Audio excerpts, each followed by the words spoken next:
Single issue comics. Everybody from a certain generation remembers single issue comics. They impacted us heavily in our youth. You used to see them on magazine spinner racks, weird comic stores, buy them at thrift stores, and now single issues are going the way of the dinosaur. This series will be examining specific single issues that made a big impact on people, whether by being funny, awesome, or just so bonkers they're worth talking about. The first in the series will be Teenage Mutant Ninja Turtles Adventures number 64, which has the subtitle Cyber Samurai Part 3 of 5.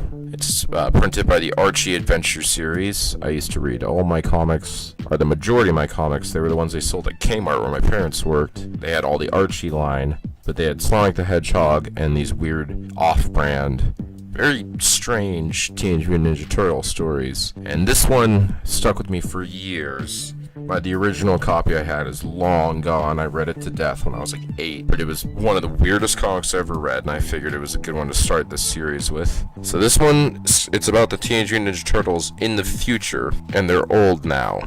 Raphael's got an eye patch. Donnie wears a trench coat and has a time machine. Michelangelo's in a coma on the first page of the issue, you find out. And Leonardo has a martial arts school with a student who's a baboon for some reason, and some humans. And they all seem pretty beat up and burnt out. And they want to travel back in time to Nazi Germany, because Hitler's brain is running around in a mech body, which is just happening. And Donatello has a time machine, so he's like, let's go back. But he's like, I fucking hate this time machine. Everybody's like, dude, I know. Why'd you build a time machine? He's like, yeah, it's messed up all our lives super bad. Raphael rubs the head of his fox lady wife, and then they take off back into the past. Then it cuts to an alien who collects brains. This comic's weird, by the way. It's pretty weird.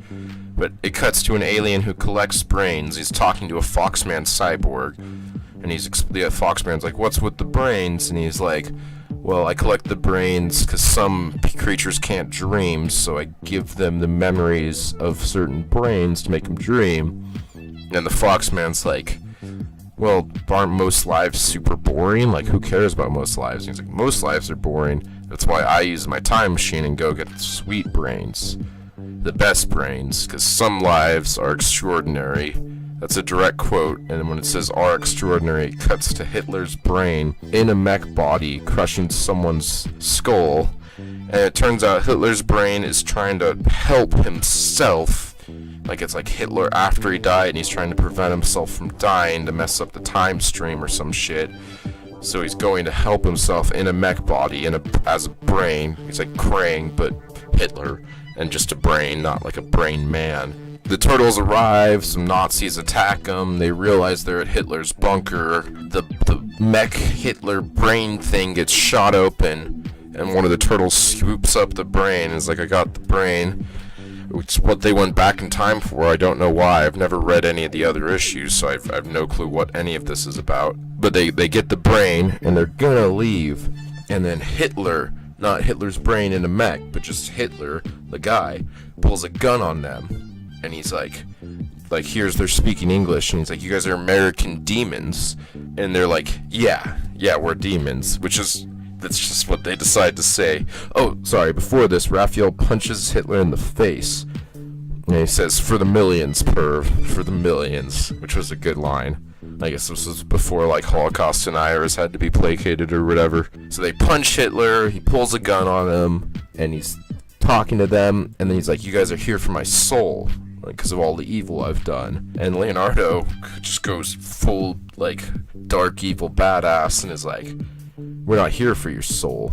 We already have your soul. We're here for your brain. And Hitler's like, you're not gonna get this brain. And he shoots himself in the head, thus fulfilling history and making Hitler shoot himself in his bunker and correcting the time stream, I guess. And then they arrive back in the future in the hospital room where Mikey is, Michelangelo, with Hitler's brain. They're like, we did it, because this was for some reason the agenda. The whole point of it. All of Leonardo's students are webbed to the wall with some weird web thing. The evil alien guy and his fox cyborg man sidekick are standing there, and they're like, no, give us Hitler's brain. And Leonardo goes to try to fight him, and the alien dude just palms Leonardo in the chest and like takes him out. I guess he's a super strong alien brain dream stealing dude. And he's like, no, and just palms him, and Leonardo's like, ah, fuck, alright, take Hitler's brain. And then the alien dude flies away in his spaceship thing, and it shows that Michelangelo had secretly woken up from his coma and is holding on to the bottom of the ship. And he's like, I'm gonna hang on as long as I can, I love you guys. And he's like, Mikey, what are you doing? No. And that's the cliffhanger of the story. That's where it fucking ends. I've never read anything before or since. And all through childhood, I thought about this story. And like, what? What is this? Why? Like, what is the story? Why do they need Hitler's brain? Why is there Hitler's brain and a Hitler in Nazi Germany when Hitler dies? The turtles made Hitler kill themselves? This is the beauty of single-issue comics. It was an experience, a moment of history where you didn't get to know why they were doing any of this shit. You didn't get to know any of the details. It just was there, and you just jumped in the middle of a story. It's a unique experience I don't think people really know about much. And that'll be the point of this series, is to interview people and discuss their favorite single-issue comics with them. And this was definitely one of my favorite single-issue comics. It's just one of my favorite things ever. I was so happy to find it, just find out it's real. I have a slight temptation to read the rest of the story, but I think I'm just gonna let it be the weird thing it is in my mind that's just 100% bafflingly unexplainable. This was Single Issues Episode 1. More episodes and issues to come soon.